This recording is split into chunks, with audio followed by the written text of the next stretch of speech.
I speak to you in the name of the one holy and living God. Please sit.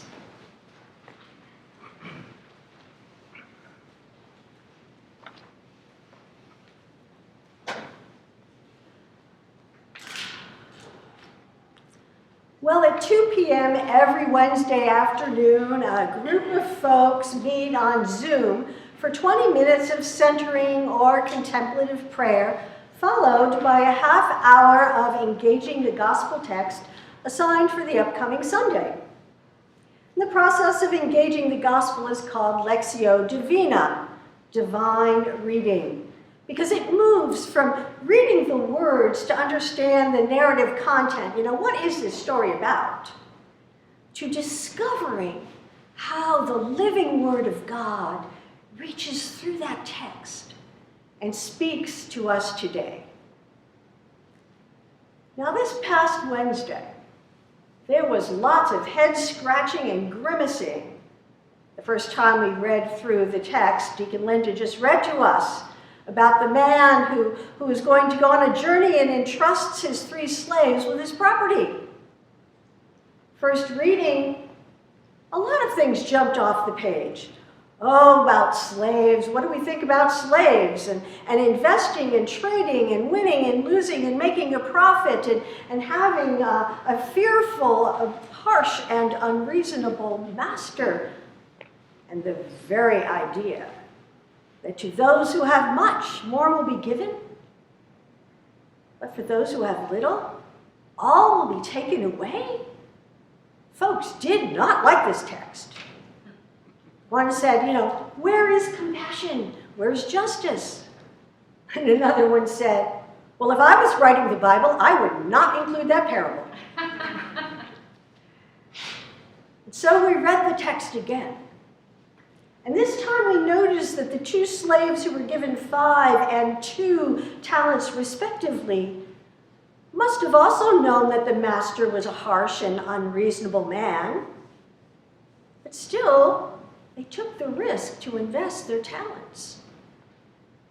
But the 3rd slave, who had only 1 talent, is paralyzed by fear. He's afraid of losing the little bit that he has, so he clings to it rather than taking a risk, and he hides it. In the second reading, led us to consider the nature of risk-taking and risk aversion, and how we humans respond to uncertainty. You see, none of the 3 slaves know when the master is going to return, nor do they know what will happen if they invest their talents. They could lose everything. And even though they are all exposed to the same degree of uncertainty, the first 2 slaves take the risk, and they invest all that they've been given. And the result? Not only do they double their talents, but their benefactor welcomes them into the joy of their master. Now, by contrast, the risk-averse 3rd slave tries to lower the degree of uncertainty in his situation. Well, at least I'm not going to lose this little bit that I've got here. So I'm going to hide it, kind of like us taking our money and putting it under our mattresses. This time, the master's response is disturbing. He takes the single talent away from the man, from the slave. Now he's lost everything. Why doesn't the property owner understand this man is just being prudent? He's looking out for the future. Seems this master really is a harsh and unreasonable man.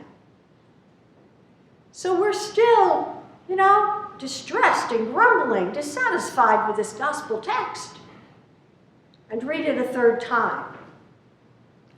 And this time, one of the participants, who's been quiet so far, says, the first and the second slaves must have recognized the gifts that they were given and responded in kind by giving everything back to the master.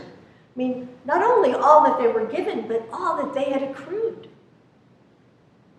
Even though the master was gone and had no idea how much The 2 slaves who had been given 5 and 2 talents had gained by their investment, the slaves gave them everything back. They kept nothing for themselves. And the light bulbs began to go off in the hearts and the minds of all of the participants. Oh, by giving everything to the master, the 2 slaves entered into the joy of the master, what I would call participating in the unimpeded flow, the joyful flow of generosity. You see, the parable begins with the master giving each of the slaves talents in accord with their ability. Freely given, not earned, not deserved, just given. So this is a teaching tale about the master's generosity. And the first 2 slaves respond open-handedly. They fully receive, invest, and return the gift. But the 3rd slave fails to recognize the freely given gift. And so he clings to the little bit that he has, burying the talent and effectively stopping the flow of generosity, ending the joy.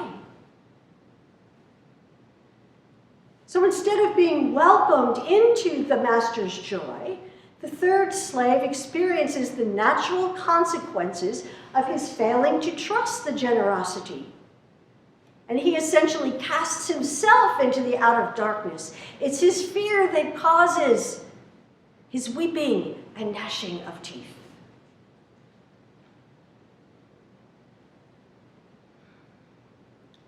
From the very beginning, the master knows all about generosity. He freely admits it that he's accustomed to reaping where he did not sow, to gathering where he did not scatter seeds. In other words, he knows he does not depend upon his own efforts for his prosperity, his profit, his wealth. It's all pure gift.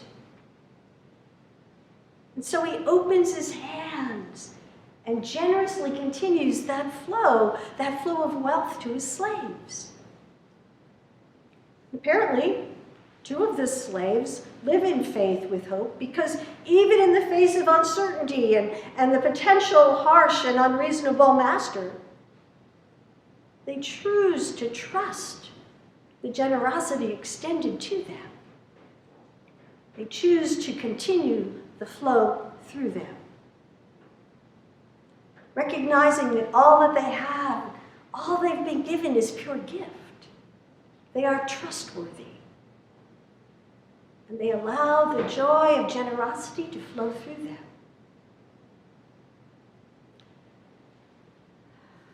So here we are. This is the 3rd week of our annual stewardship campaign. I trust you're enjoying the meaningful reflections and the original cartoons our stewardship chair, Mick, has been creating for all of us. They're just delightful. And I hope you're hearing Mick's message. We give because God graciously gives to us. We give because God graciously gives to us. This is what generosity is all about. It's about being in the flow of the goodness and sharing the joy. This is what stewardship is all about. It's about participating fully in this goodness and the flow of life and experiencing the joy.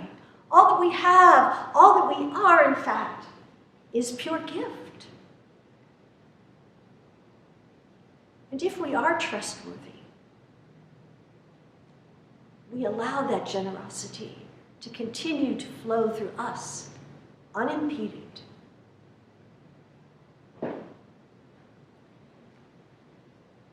Dear people of God, like the 3 slaves, we are not all given the same talents, opportunities, and resources. Nonetheless, whatever we are given is pure gift. And when we open our hands and our hearts and our wallets to allow the unimpeded flow of generosity through us, we too may enjoy that beautiful benediction. well done, good and trustworthy ones. Enter into the joy of your master.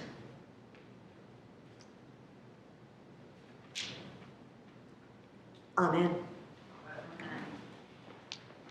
I want to begin with an action aimed at call to action aimed at what is right. This was a call to action that our morning team, Christship Enterprise, came up with today. And they said, why not invite us to stretch out of our comfort zone and express gratitude to someone in this coming week?